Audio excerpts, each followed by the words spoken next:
नमस्कार मित्रों, मैं ममता वाजपेयी भोपाल से। मेरे चैनल पर आपका स्वागत है। तो दीजिए, मैं फिर हाजिर हूँ मेरे ट्रैवल ब्लॉग के साथ, और जहाँ जहाँ मैं जा रही हूँ मेरे साथ साथ आप भी चलिए और घूमिए गंगटोक की वादियों में। कहाँ जा रहे हैं आज हम? तो आज का हमारा मिशन है नाथुला पास, भारत चाइना बॉर्डर। इससे पहले जो हमने देखा गंगटोक के पहले दिन की यात्रा में जो जगहें देखी, उस पर मैंने पूरा वीडियो बनाया है। उम्मीद है आपने देख लिया होगा। नहीं देखा हो तो अब देख लीजिए। तो ये है, जुलाई शुरू हो गई है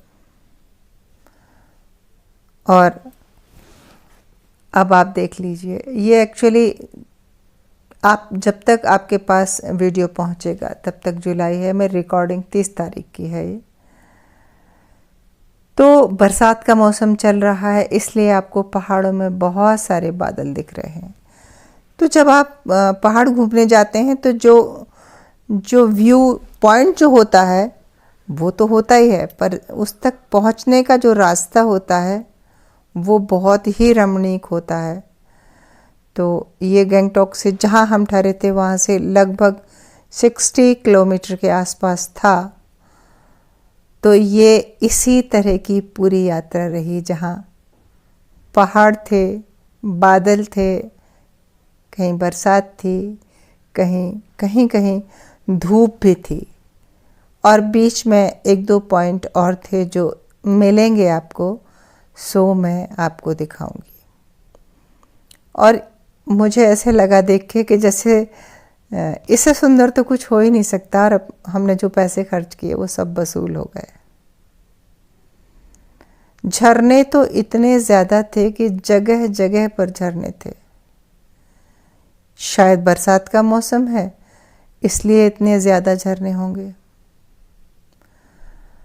और ये देखिए, एक लेक है मुझे इसका नाम तो याद नहीं, पर इसकी खूबसूरती ये है कि यहाँ पर बहुत सारे याक हैं, और हम बीच बीच में झरनों पर कहीं रुके भी, कहीं नहीं भी रुके, पर यहाँ हम रुके और हमने सोचा कि थोड़ी सी याक की सवारी कर ली जाए। यहाँ ये बस बिठाकर थोड़ा सा लेक के पास एक चक्कर लगवा देते हैं, और ये इनकी रोजी रोटी है। तो याक पर बैठने का जो आनंद है वो तो अलग बात है, लेकिन हाँ, जब घूमने निकले हैं तो यहाँ के लोगों के लिए टूरिज़्म ही उनकी रोजी रोटी है, तो हर चीज़ यूज़ करना चाहिए। दूर से इस लेक का व्यू आपको दिखा देते हैं दूसरे डायरेक्शन से।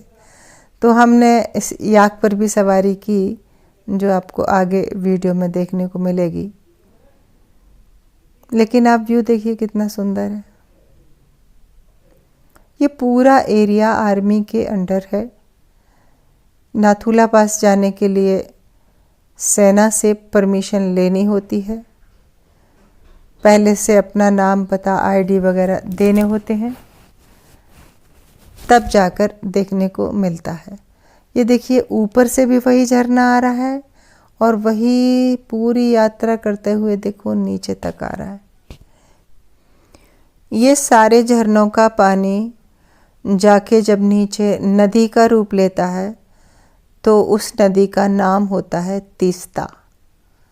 मैंने शायद अपने पहले ब्लॉग में ये बताया होगा कि ये तीस्ता का वाटर रिसोर्स सिस्टम है। और अब आप देख लीजिए याक की सवारी। तो बहुत थोड़ी सी यात्रा थी, पर ये भी करके देख लिया। और इन लोगों ने याक को इतने खूबसूरत ढंग से सजाया है। इसके सींगों में देखिए एक स्वेटर जैसा बना के पहना दिया है, और उसमें बहुत सारे ये गुच्छे लटक रहे हैं, और ये साज सज्जा हर किसी ने की है।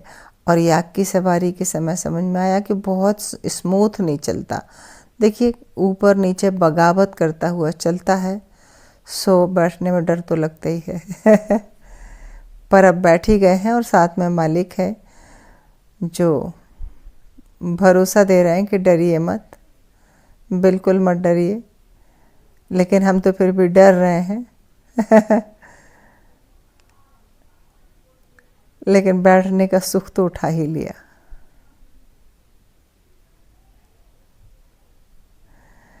ये एक पंथ दो काज वाला काम है। और हाँ, ये देखिए कितने सारे फ्लैग लगे हैं और इन झंडों के कुछ न कुछ मायने ज़रूर होंगे। जो तिब्बत की जनता है उसे ज़रूर पता होगा कि ये झंडे क्यों लगाए गए हैं। हमारे लिए तो ये सिर्फ कौतूहल है, हमें समझ नहीं आता कि ये क्यों इतने झंडे लगे हैं। तो घर से 60 किलोमीटर जाने के लिए लगभग 2-2.5 घंटा तो लग ही जाता है, क्योंकि रास्ता बड़ा पहाड़ी पर ऊंची चढ़ाई है और बहुत चौड़ी रोड्स भी नहीं हैं, सकरी रोड्स हैं। दृश्य आपको दिख ही रहे हैं। तो झील, झरने और बादल और गहरी हरियाली, चारों तरफ हरियाली।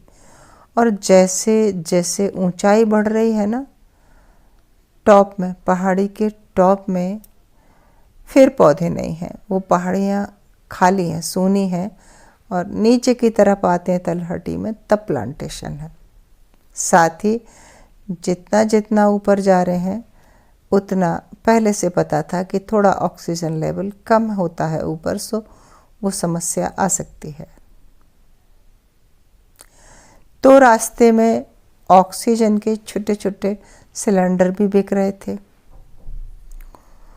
और कुछ लोग कपूर की गोलियां भी बेच रहे थे, कुछ लोग चॉकलेट भी बेच रहे थे, ये कहकर कि आपका बीपी कम हो जाएगा तो आप ये चॉकलेट खा लेना, ऊपर जाएंगे तो बीपी कम होगा, ऊपर जाएंगे तो सांस लेने में दिक्कत होगी। बहुत सारी बातें रास्ते भर सुनते हुए गए हम, लेकिन चले गए। सो हमने ऑक्सीजन तो नहीं खरीदी, लेकिन एक डिबिया कपूर की टिक्कियों की खरीद ली। मुझे नहीं पता कि इसमें कितनी सच्चाई है और कितनी नहीं, पर सब लोग कपूर सूंघ रहे थे तो हमने भी सूंघ ही लिया। और जब हम वहाँ पहुँचे तो देखिए आप पहले रास्ते के एक दो नज़ारे और देख लीजिए, फिर हम पहुँचते हैं नाथुला पास और दिखाते हैं आपको पूरा वहाँ का दृश्य। तो ये झरना तो मैं पहले भी फिल्मा चुकी हूँ, शिवलिंग भी बना दिया है। तो यहाँ इस झरने के सामने एक फौजी की समाधि भी बनी है, जो यहाँ घोड़े पर जो रात में पेट्रोलिंग करते समय कभी उनकी मृत्यु हो गई थी, लेकिन ऐसा कहा जाता है कि वो आज भी रात में कई बार पेट्रोलिंग करते हुए देखे जाते हैं। खैर सच जो भी रहा हो, लेकिन एक छोटा सा मंदिर बना है फौजी का। और अब हम चल पड़े, देखिए, नाथुला पास की ओर। दिक्कत यह है कि जो पहाड़ का रास्ता है इसमें आप कितना भी बचें, लेकिन थोड़ा बहुत पैदल तो चलना ही पड़ता है, बिना पैदल चले बात बनती नहीं है। सो ये देखिए हम पहुंच गए हैं नाथुला पास के नीचे तलहटी में, जहां हमें टैक्सी ने छोड़ दिया है। सामने ये देखिए, ये रास्ता टीन का ग्रीन दिख रहा है, इसी से चढ़ के हमें ऊपर तक जाना है। और ऊपर पहुंचकर हमें चाइना और भारत के बीच की दीवार दिखेगी और वो झंडा जो थोड़ा आपको दिख रहा है, और एक तरफ भारत का झंडा, दूसरी तरफ चाइना का झंडा, बीच में बहुत छोटी जगह है। सो चढ़ने के समय महसूस हुआ कि हाँ ऑक्सीजन कम है, फिर भी हम चढ़ गए। और ये हरे कांच वाली बिल्डिंग चाइना की है, इंडिया की नहीं है। ये गोल्डन पिलर ये चाइना की बिल्डिंग है। और देखिए हम कितने नज़दीक खड़े हैं, जहाँ हम खड़े हैं वो भारत की ज़मीन है और जो ये बिल्डिंग का कोना दिख रहा है ये चाइना की ज़मीन है। और सामने देखिए ये जो रेड है ये भारत का है, रेड खप्पर वाली जो है ये भारत की ज़मीन है। और ये दूर ऊंची पहाड़ी पर ये भारत का झंडा,